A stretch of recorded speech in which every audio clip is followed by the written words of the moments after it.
quand une personne fait le 911, son appel est redirigé vers la centrale d'appel d'urgence. Le répartiteur écoute et détermine s'il doit rediriger l'appel vers les pompiers, la police, les paramédics ou les trois.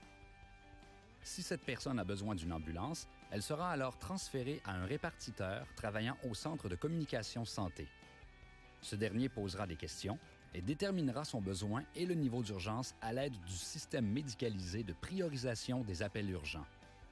Pendant qu'il pose ces questions, le répartiteur identifie les paramédics qui se mettront en route vers l'adresse donnée par cette personne dans le besoin.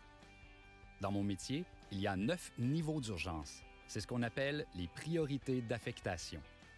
Tous les appels ne nécessitent pas le gyrophare et un déplacement à grande vitesse. Une priorité 0 et 1 étant beaucoup plus urgente qu'une priorité 5 ou 7.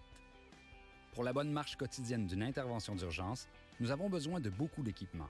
Notre camion, c'est comme une boîte à outils où nous avons tout ce qu'il faut pour intervenir, que le patient ait besoin de soins en réanimation cardio-respiratoire, en obstétrique, en traumatologie ou en psychiatrie, etc.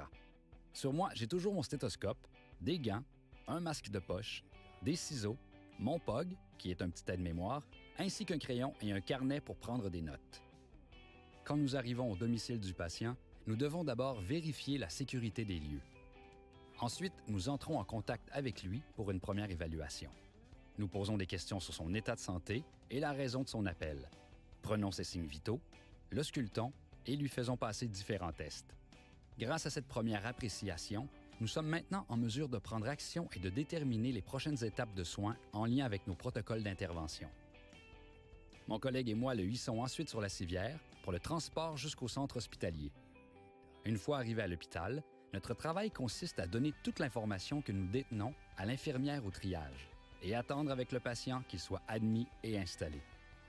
D'ailleurs, il faut savoir qu'arriver en ambulance ne permet pas d'être vu plus vite par un médecin du centre hospitalier, puisqu'il revient à l'infirmière du triage de déterminer la priorité des soins de chaque patient. Les dernières étapes sur un appel sont assez simples. Un de nous remplit les formulaires et le rapport de transport, pendant que l'autre s'occupe de laver et désinfecter les équipements et le camion pour être prêt lors de la prochaine intervention.